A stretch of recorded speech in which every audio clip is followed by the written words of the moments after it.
De pronto, eu quero agradecer a oportunidade, os amigos que a gente está reunindo, né? Os conhecidos.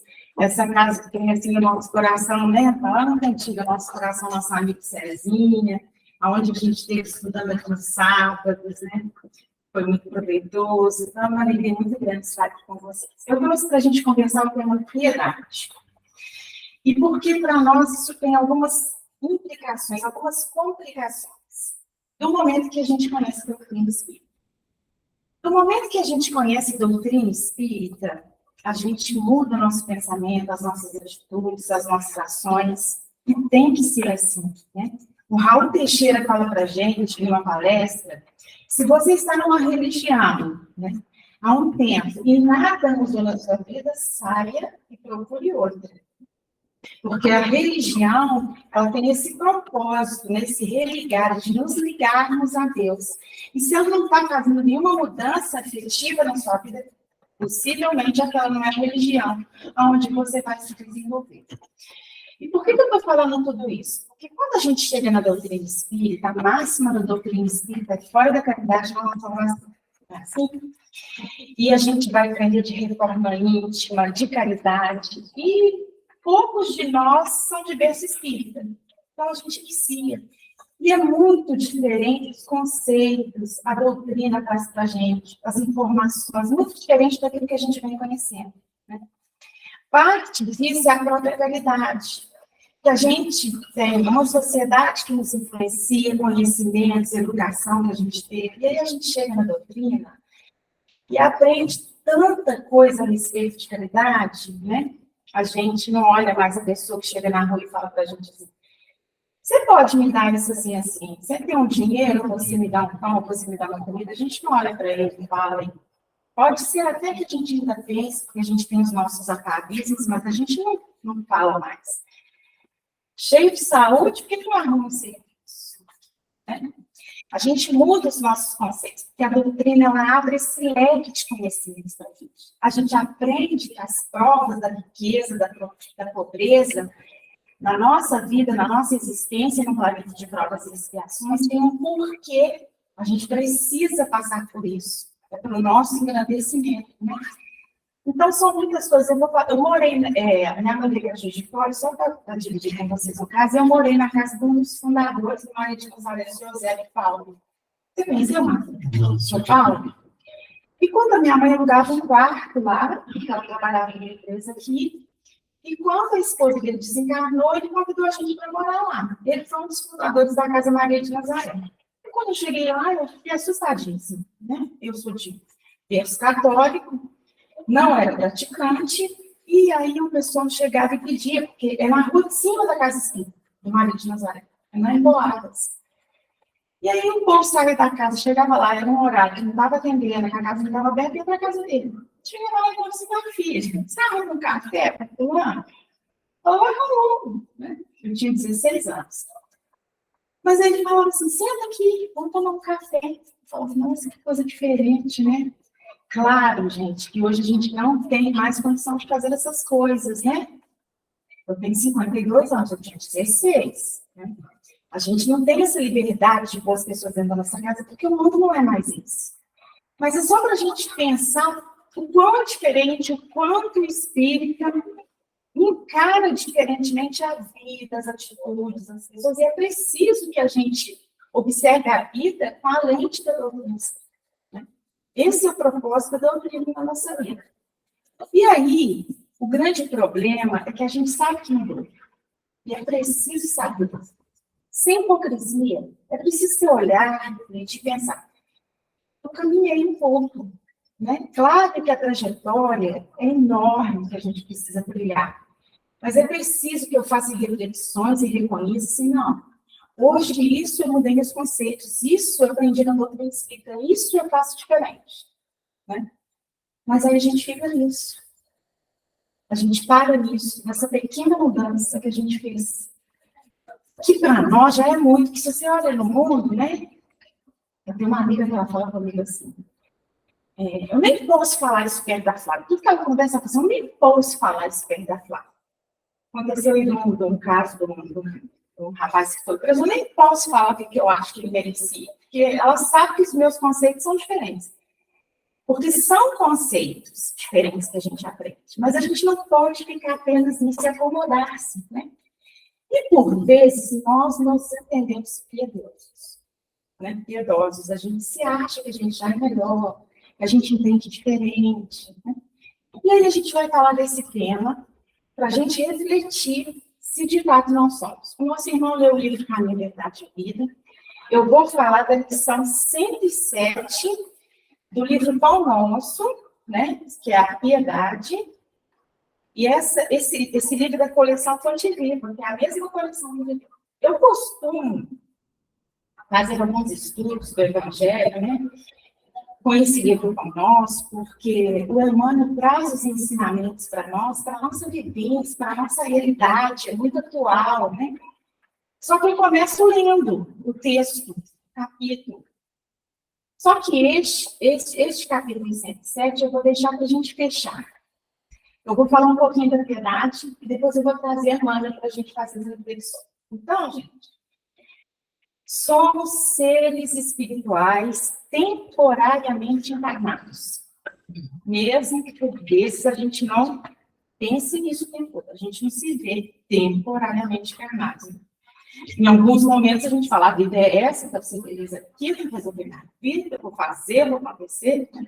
Estamos temporariamente encarnados, né? Para desenvolvermos a sabedoria e o amor. A capacidade de amar. Isso, gente, o Cristo veio 2020 anos ensinar para a gente. E a gente continua aqui, né?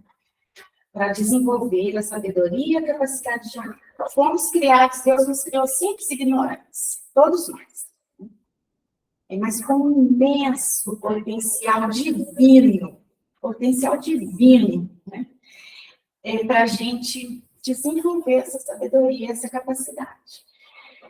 Então, a gente vai ver um conceito de piedade, da onde que ela vem? A palavra piedade, ela vem do grego eusebeia, né? Que é uma virtude muito exaltada, era uma virtude muito exaltada na época que Timóteo citou, que é o trecho de Timóteo, da primeira carta de Timóteo, que a gente vai falar, né? Muito exaltada e discutida no Império Romano. Era uma das virtudes mais destacadas por eles, né? Juntamente com a dignidade, a gravidade, a seriedade e a honra. Então, eram essas virtudes que eles valorizavam no Império Romano. Para os romanos, ela tinha um sentido de dever. A piedade, ela tinha um sentido de dever. Dever, né? O piedoso era aquele que cumpria seus deveres para com os deuses, né? Era mais de um deus que eles acreditavam, para com os deuses, né? E também para os deveres para com a família e para com a pátria. Então, sempre a piedade tinha esse duplo sentido.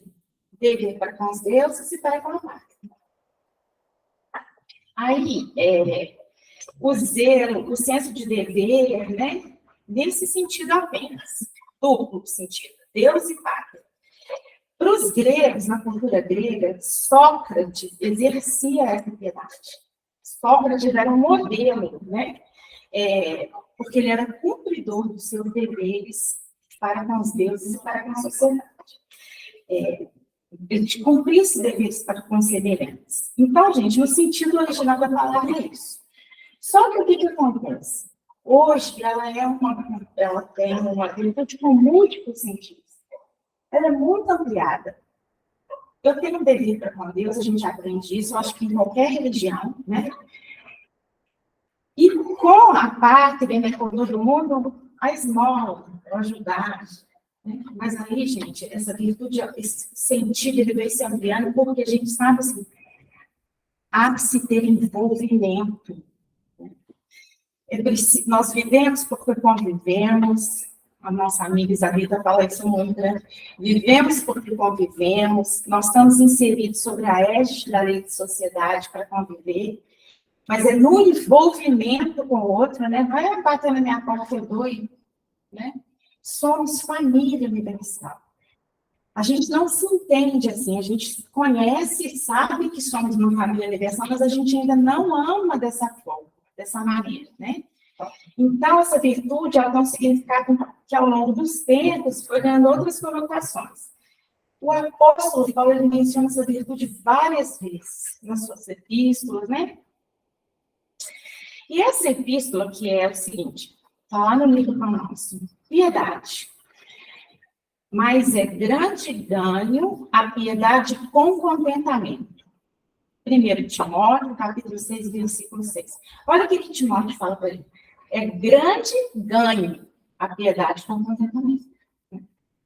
Essa epístola, gente, que são a primeira e a segunda epístola a Timóteo e a epístola a Tito, a gente vai falar de Timóteo, mas essas epístolas, a primeira e a segunda a Timóteo e a Tito, elas são aquelas em que Paulo se coloca como pai espiritual, né? Orientando esses corações que vieram tão caros, que vêm trabalhar com ele, que vão estar junto deles na seara do Cristo, né? Timóteo, ele trata de filho na fé. Essas duas cartas a Timóteo, elas são pequeninas, se ninguém leu, é muito lindo, porque a gente pensa que os antigos, eles eram mais assim, eles eram mais, como a gente diz, eles não eram tão sentimentais, mas Timóteo começa falando assim, ele começa falando assim, para Timóteo, Paulo, ele fala, eu amo vocês quando ele escreve, sabe? Eu te amo, a gente não vê essas coisas. Então, elas são pequenininhas, vocês dão uma olhada para você, é muito bonito. Então, Timóteo, ele adotou como filho espiritual, né? E o Tito, ele vai conhecer lá na região de Antioquia, o Timóteo, ele já conhece ele lá na primeira viagem, lá na região da Galáxia. E esses dois corações vão se tornar muito queridos. E depois vão auxiliá-lo naquela seara, naquela trajetória que Paulo já vinha fazendo, né? Eles vão desenvolver as tarefas que Paulo já havia vindo desenvolvendo. Então, essas epístolas são chamadas pastorais. Paulo escrevia para as eclésias, para as igrejas que ele formava, para dar orientação, né? Sempre eles estavam confundindo o judaísmo com o cristianismo, ele tinha que dar aquelas orientações, mas essas duas epístolas, elas são pastorais, né? Porque elas são epístolas orientadas para o trabalho, para nós. Sabe, para nós que já conhecemos o Cristo, que estamos tentando seguir o caminho, seguir o seu evangelho, né, que a gente precisa trabalhar bem, que a gente precisa servir. Paulo era grande pastor, ele era o coração mais experiente. Mas não é assim com essa... Né? Ele era um grande, mas era mais trabalhado nas lutas, como nós, né? Não tem refrigério para ninguém. Aqui é um planeta de novas situações, então era mais trabalhado nas lutas, nos testemunhos, né? Já havia acumulado muitas cicatrizes, né? E com elas muitas luzes. Toda a história de Paulo é assim, ele estava sendo expulso da cidade, né? Apedrejado, açoitado, né? Quando a gente vai estudar as epístolas, a gente vê, era muita luta. Paulo trabalhou muito para a gente ter todas essas informações que a gente tem. Ele divulgou, ele fez assim, deu um exemplo para nós, da mudança que ele fez na vida dele, numa encarnação, né? Uma encarnação, a mudança que Paulo fez. Olha o que ele fez para a noiva, para o futuro, que seria o futuro cunhado, como ele perseguiu os cristãos e depois o trabalho, a reviravolta, como que trabalhou na seara do Cristo, né? Então, ele tinha adquirido muitas cicatrizes e muitas lutas. Sabedoria, e por isso orientava aqueles corações que estavam mais sendo formados na seara. Ele sabia que se eu cuidar, a mesma cunhada, com as mesmas dificuldades. Por isso ele fez esses dois livros. Orientando eles para o trabalho. Ele sabia o trajeto, a caminhada, como que ia ser, né? Então, gente, qual é o nosso esforço hoje?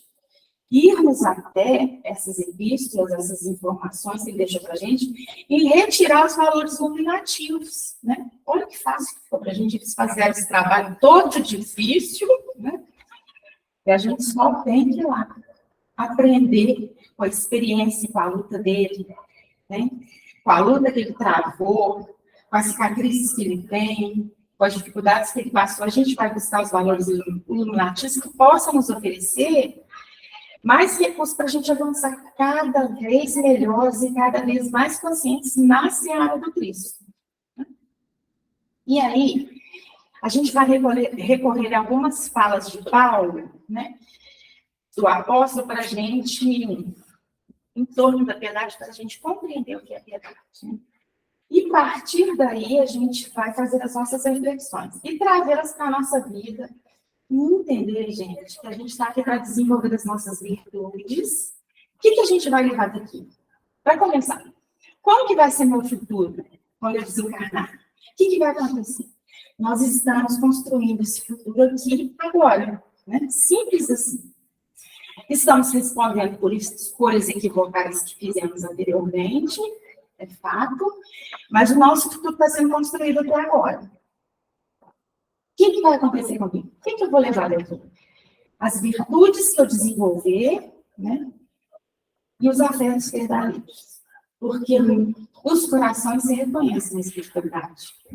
Pode ser que essa roupagem não seja essa quando a gente se encontrar, mas os corações se reconhecem, os afetos verdadeiros. Isso é que a gente leva. Né? Mas tudo mais vai ficar aqui. Então, a gente vai fazer as nossas reflexões. Para dar sequência à nossa caminhada, nós vamos pensar assim, com Jesus, que em Jesus, essa virtude alcançou o ápice. É Jesus. Porque o seu coração irradiava, exalava a piedade com os aflitos, para com os necessitados, né? Para com os sofredores, no sentido da compaixão, e também no sentido mais original da expressão, ele é um modelo. O modelo do dever, o modelo de fidelidade a Deus, traduzido também no compromisso para com o próximo, no serviço ao próximo, aí entra o serviço, que era o que eu estava falando. O compromisso, a compaixão para com o próximo, no serviço ao próximo, no compromisso, no serviço e no amparo ao próximo. Em Jesus, nós temos um modelo do que seja piedade, exercida em toda a sua profundidade. Não tive conhecidas. Cristo esteve com todos, aprendeu a todos, falou a todos, pôs a vida dele para nos servir, deixou os ensinamentos que a gente precisava, orientou-nos por um pequeno tempo que ele esteve com nós só de amor. E é sobre isso que o apóstolo vai falar para a gente lá no capítulo 3 da Epístola de Timóteo. Aí ele fala para a gente o seguinte, é o trechinho do capítulo 3, a primeira carta de Timóteo, capítulo 3, versículo 16. Ele fala para a gente assim, e sem dúvida alguma, grande é o mistério da piedade. Olha o que ele vem falando para a gente. Grande é o mistério da piedade. Deus se manifestou em carne, foi justificado no Espírito, visto dos anjos, pregado aos gentios, crido no mundo e recebido acima da glória.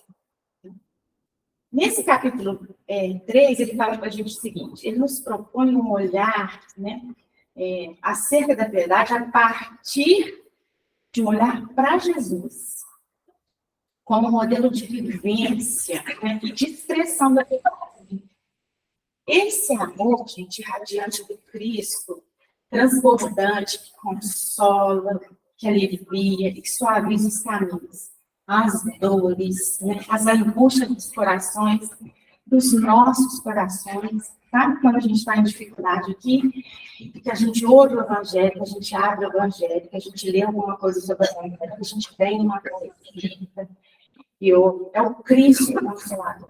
É esse Evangelho que nos alivia as nossas dificuldades aqui no planeta. Né? Então, ele segue falando para a gente assim, apóstolo, seguramente grande é o mistério da piedade. E aí que está a grande questão. Ele fala, seguramente grande é o mistério da piedade. Não tinha para a gente saber, a gente já sabe o que é piedade. Ele fala para a gente, é um mistério. Seguramente grande é o mistério. Né?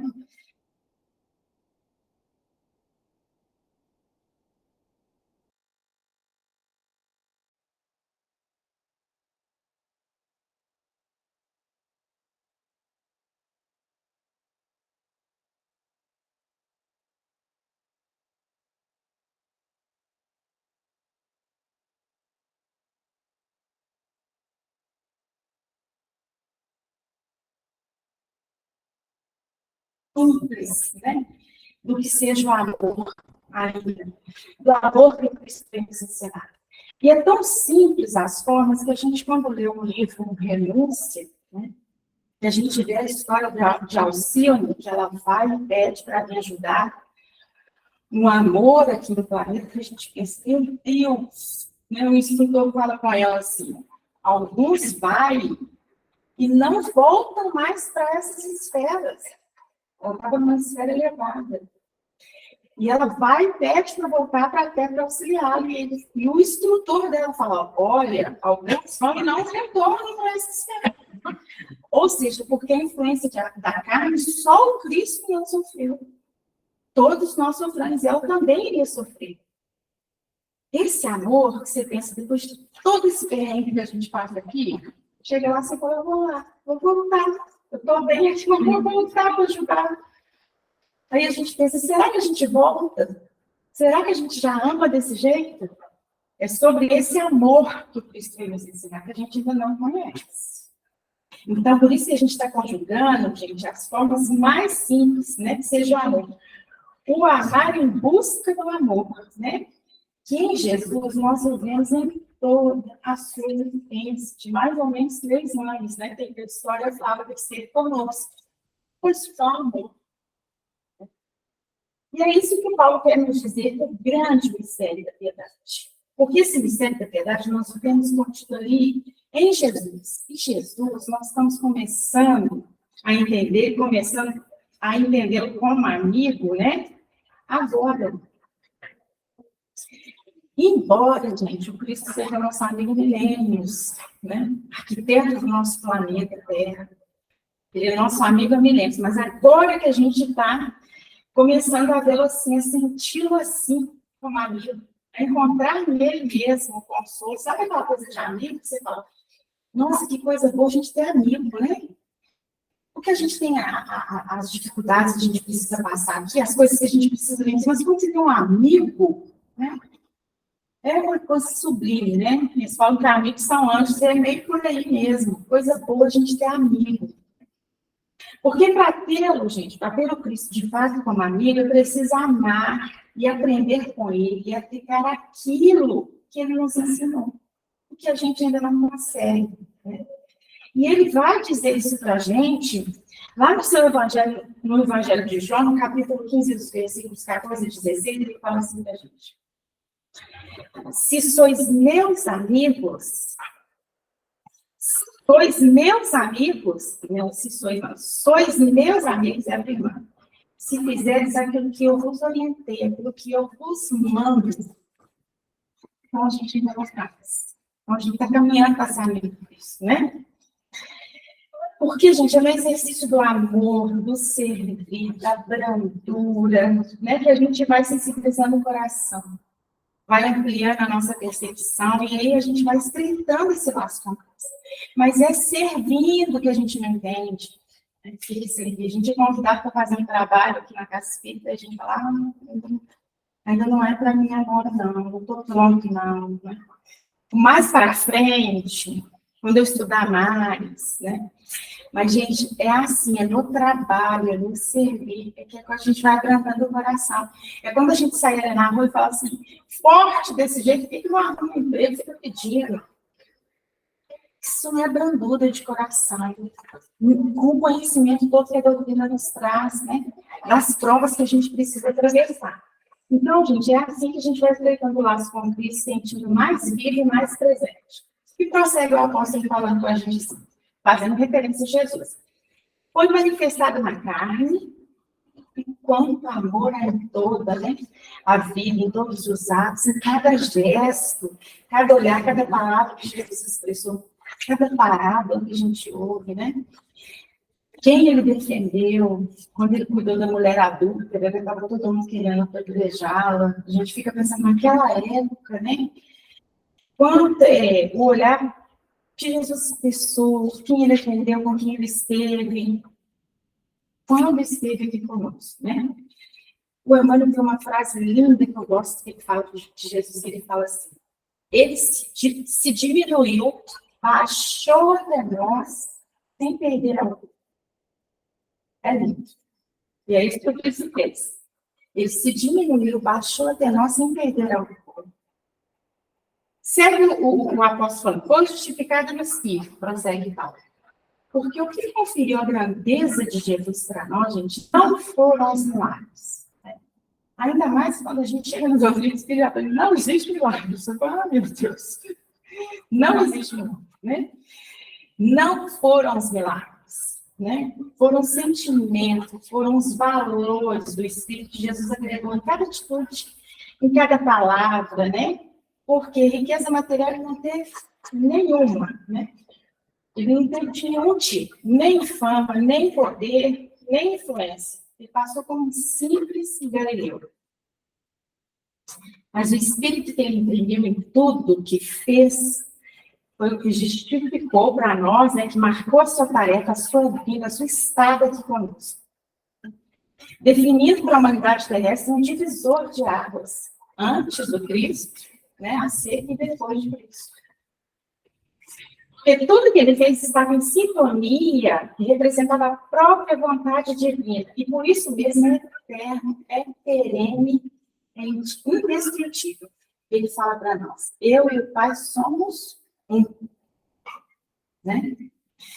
E termina falando para a gente o seguinte, nesse trecho do capítulo 3. Aparecido aos anjos, proclamado às nações, crido no mundo e exaltado no amor. Qual que é a glória que Jesus se felicita? O que vocês acham? A glória que Jesus se felicita, gente, é ver a mensagem do Evangelho gravada e esculpida em cada coração. Né? Cada coração trabalhado nos seus ensinamentos, né? No caminho que ele deixou para nós, porque afinal de contas ele é o nosso modelo e guia. Modelo aquele que a gente copia e guia aquele que a gente segue. Né? Cada coração, cada consciência. Esse pequeno hino paulino, que eles chamam esse trecho de hino paulino, esse pequeno hino paulino, sintetiza para nós um mistério da verdade. Né? Sintetiza para nós tudo que vem sendo trabalho de Cristo ao longo dos séculos. E a difusão dessa mensagem, gente, mundo afora, vai se dar por meio dos nossos corações transformados, né? Que nós vamos nos fazer instrumentos, páginas vivas. Esse ir de pregar, que a gente já vê, não é ir de fala na cabeça do povo, não. Isso não funciona. É a vivência daquilo que a gente aprendeu. É vivenciar, de fato. Também não mostrar para ninguém, não. Né? É aprender, de fato, é vivenciar. Então, a gente vai se fazendo instrumentos, páginas vivas, os corações que vão recebendo isso, né? Também se tornando reservatórios, e vão também se tornando reservatórios. Canais desse oceano inesgotável que flui do coração de Jesus, né? Para balsamizar a dor de toda a humanidade. Mas que pede no mundo? Vasos que transformam essa água. A espiritualidade precisa da gente. A gente precisa desses reservatórios. Como que a gente vai difundir? Qual que vai ser a glória da mensagem de Cristo? Quando a gente vivenciar isso. Né? Como está lá para a gente, na terceira parte do livro dos Espíritos, que a lei de justiça, amor e caridade é mais importante, o dia que a gente souber amar, ser justo e caridoso, o mundo perfeito está aí. Nós seremos perfeitos, estaremos felizes, né? Eu só vou falar de Emmanuel hoje. Hoje é Emmanuel. Água da Vida é uma mensagem do Emmanuel no livro Mais Terra. Aí ele fala para a gente o seguinte: porque sem essa água da vida, sem a verdade, sem a compaixão, sem o amor, não haveria vida, não haveria renovação, não haveria refrigério e não haveria esperança. Assim como sem a água da vida no mundo, seria impossível. Assim como sem a água, a vida no mundo seria impossível. O mundo seria estéril. Sem a água da vida, que é a piedade, a vida em sociedade, a humanidade se tornaria um caos. A convivência impossível, intratável e insuportável. Mas graças a essa água que vai percorrendo o sólido árido dos corações, né, que vai trazendo brandura, refrigério, bálsamo e purificação, sobretudo frutificação, é que a vida vai se tornando possível, bela e encantadora. Olha, meus irmãos, a vida não é possível, bela e encantadora para a gente todos os dias, né? Não é. Mas o que a mãe fala para a gente, nós somos cercados de piedade. Existe piedade no nosso planeta, nós somos assessorados pela piedade dos espíritos que nos assessoram. Existe piedade na Terra, que ele fala, é a água da vida. Porque se não fosse essa piedade, nós não estaríamos aqui, né? Então, gente, exaltando a glória do Cristo por meio das vidas transformadas pela glória do bem acerca do Evangelho. E aí ele finda para a gente falando o seguinte, lá no versículo 4, 7, Paulo irá nos dizer assim, exercita-se na piedade. Não tem outro jeito. A gente não sabe. A gente precisa exercita-se na piedade, né? Isso é como tudo na vida. Como qualquer conquista exige de nós, disciplina, perseverança, esforço, prática, constância, né? A fim de se tornar cada vez mais espontâneo. O que ele quer dizer para a gente? Que a gente precisa fazer exercício, exercitar. Se a gente não sabe, exercício, esforço, disciplina, constância. Vou falar para vocês numa situação bem prática para a gente analisar. Eu sou muito boazinha até que pisa no meu carro, meu pé, assim, pode falar, eu sou bonzinho, estou no meu pé, eu brigo, né? Então, se é assim que você se comporta, exercita. O Chico tem uma receitinha boa, a minha da paz, né? Enche a boquinha d'água, encosta, não engole também não. Aí você fala, eu sou essa pessoa, eu preciso melhorar. Porque a gente sabe, no fundo, a gente tem coisas que tá muito na nossa cara mesmo, que a gente precisa. Tem coisas que os irmãos da gente que estão vindo com a gente precisam apontar, que a gente ainda não viu, não identificou. Mas tem coisas que você sabe, você fala, eu preciso melhorar. Aí eu grito, eu reclamo, eu brigo na minha casa, eu brigo na minha família. Você vai dar um exemplo assim, o que eu vou fazer? Eu vou me exercitar. Isso que ele fala para a gente exercitar. E a Joana fala para a gente o seguinte, a Joana de Anjos, que é assim que você faz para criar um hábito novo, né, uma virtude para desenvolver. Você exercita. Você grita, igual eu falo, você grita, você pega e fala, não vou gritar. Mas é um esforço, gente. É esforço, é quase vísceras. A gente fala aquele esforço de não ser aquilo que a gente foi a vida toda.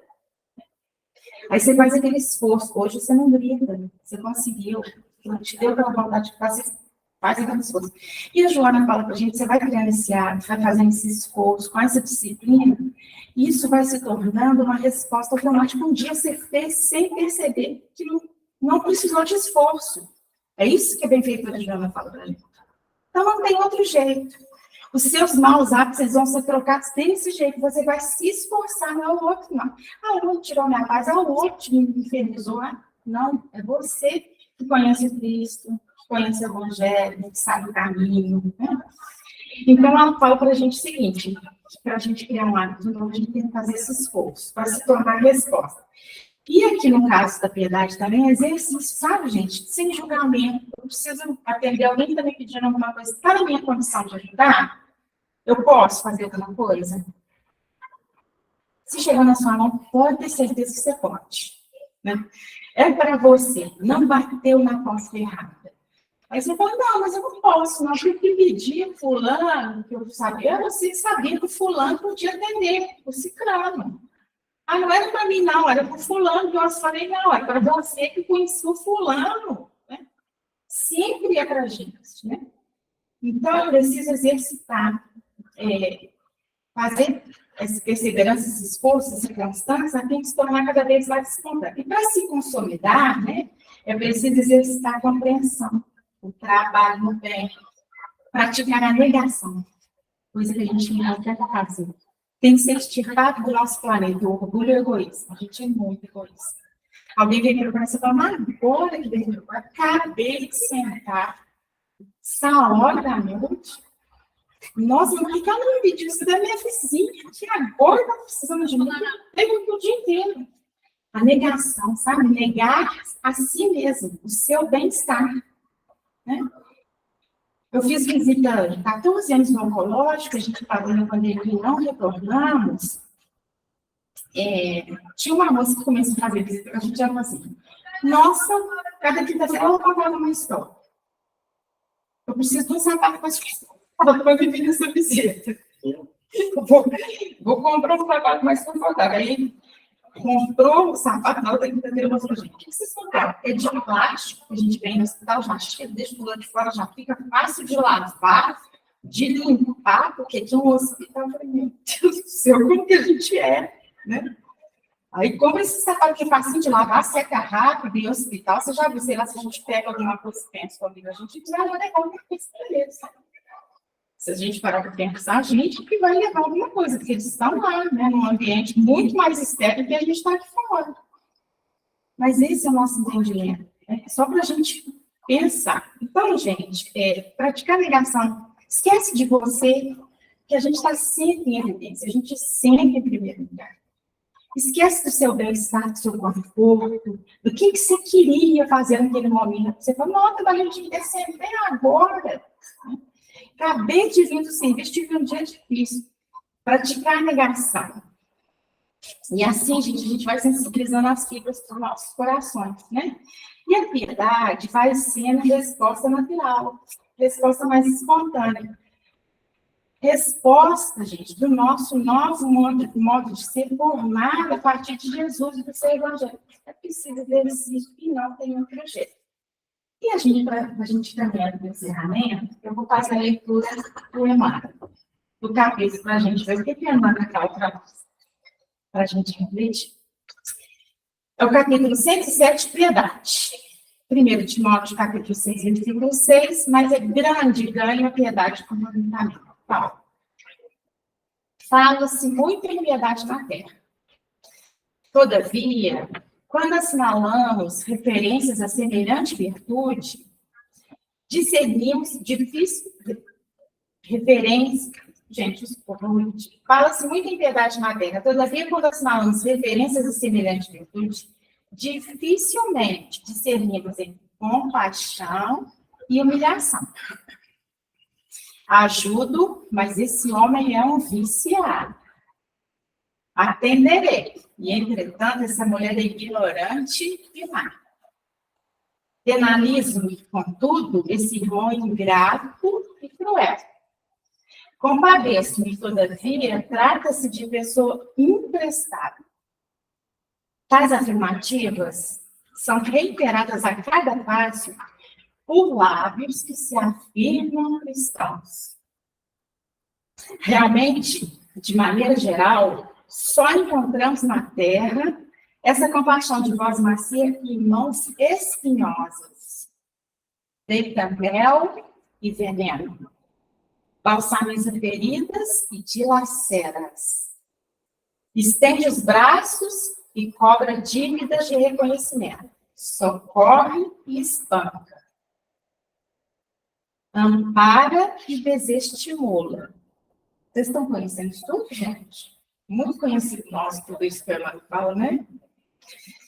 Ampara e desestimula. Oferece boas palavras e lança réplitos hostis.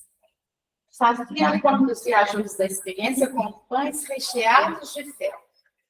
A verdadeira piedade, no entanto, é filha legítima do amor.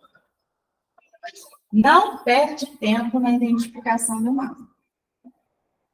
Interessa-se excessivamente no bem para descurar-se dele em troca de minharias.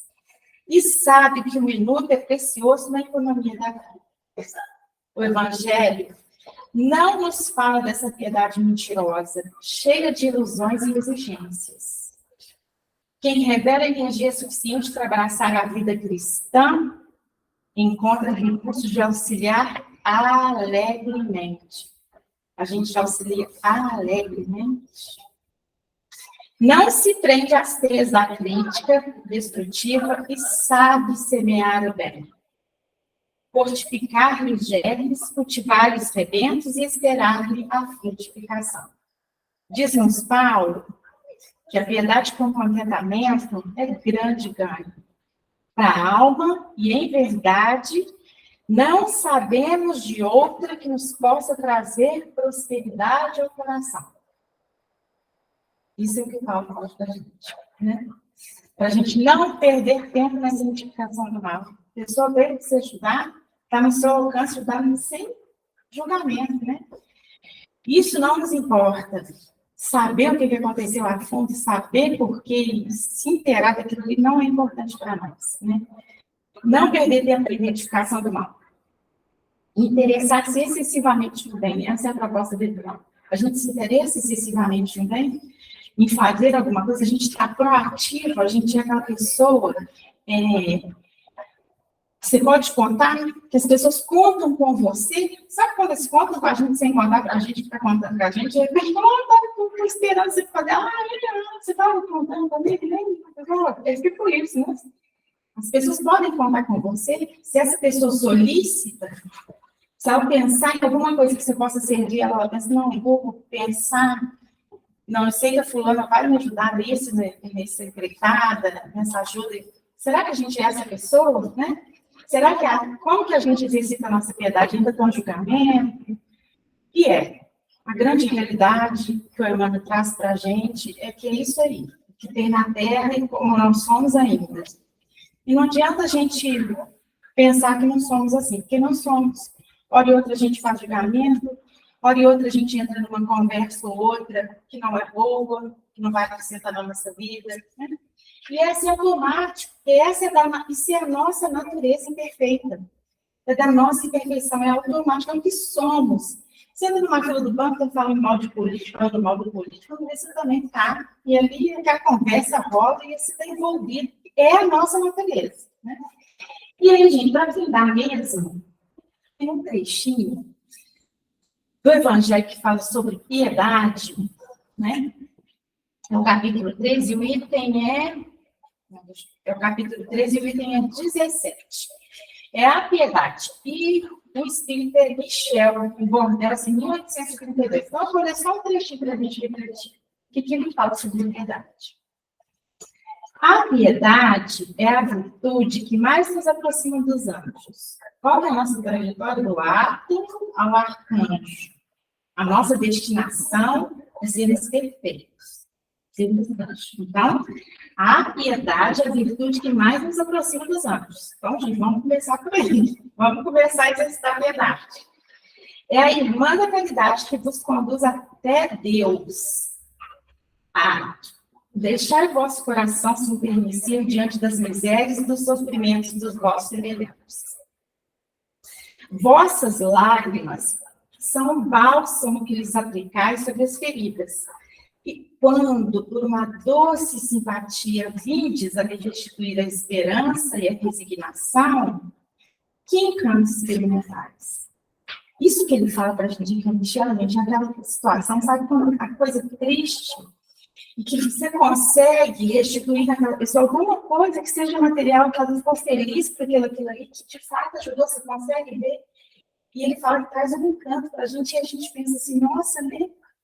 É na vida triste do outro. Quando eu comecei a fazer visita no hospital, eu ficava assim, tão satisfeita de estar fazendo aquele trabalho, mas as primeiras coisas que eu refleti era o seguinte, tá certo, isso tanta gente sofrendo, e eu satisfeita de ir lá visitar e oferecer sabonetes, camisola, barbeador, calcinha, sutiã, será que isso está certo? A gente faz essas encarnações, a gente fica feliz de estar nesse trabalho, assim, é isso que ele fala para a gente, né? Quando uma doce simpatia vindes a restituir a esperança e a resignação, que encantos experimentais? Aí ele fala o seguinte, esse encanto, é verdade, tem um certo amargor. É isso que a gente pensa. Você está fazendo bem para alguém, ficou satisfeito? Nossa, você ficou tão satisfeito com tão pouco, né? E ele fala que vem fazer isso. É verdade que tem um certo amargor, porque nasce ao lado da infelicidade. Mas se não tem a agruras dos gostos mundanos, não tem as pungentes decepções do vazio que eles se deixam atrás de si. Há uma suavidade penetrante que alegra a alma. A piedade, uma piedade bem sentida, é amor. O amor é devotamento. E o devotamento é o esquecimento de si mesmo. E esse esquecimento, essa abnegação em favor dos infelizes, é a virtude por excelência. A que praticou em toda a sua vida o divino Messias. E que ensinou em sua doutrina tão santa e tão sublime. Quando essa doutrina retornar à sua pureza primitiva e for admitida por todos os povos, dará felicidade à terra. Nela fazendo reinar, enfim, a concórdia, a paz e o amor. Então, gente, é pequenininho esse texto. Eu não vou ler, porque vocês falam em casa, que é muita coisa bonita que o Michel fala para a gente, a respeito da piedade. Dá até vontade de ler, deixa vocês lerem. É muito bonito. Então, gente, a virtude por excelência é a piedade. Por onde a gente deve iniciar, é o caminho que o Cristo nos ensinou, né? Ele exerceu, né? Em toda a sua profundidade, a gente já sabe. E quando ela reinar no planeta, vai existir felicidade. Eu sei que a gente ainda não vislumbra a felicidade que a gente pode ter. A gente ainda, igual eu falei, a gente não conhece esse amor. A gente nem imagina como que faz para amar desse jeito, né? Igual eu falei, eu citei o livro Renúncia que a gente nem fica pensando, nossa, né? Mas a gente busca uma felicidade, a gente tem um vazio, a gente tem alguma coisa que preenche. Esse é o processo natural da evolução, esse cansaço, esse desgaste que tem que dentro traz para a gente cansa.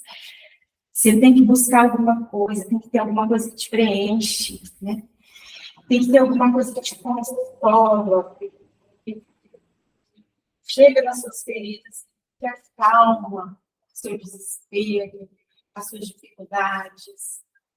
E isso, gente, é o Cristo, né? E é a piedade, que é o que o Paulo fala para a gente, que o Emmanuel falou numa mensagem para a gente, que existe no planeta. Então, é isso que a gente precisa começar a fazer.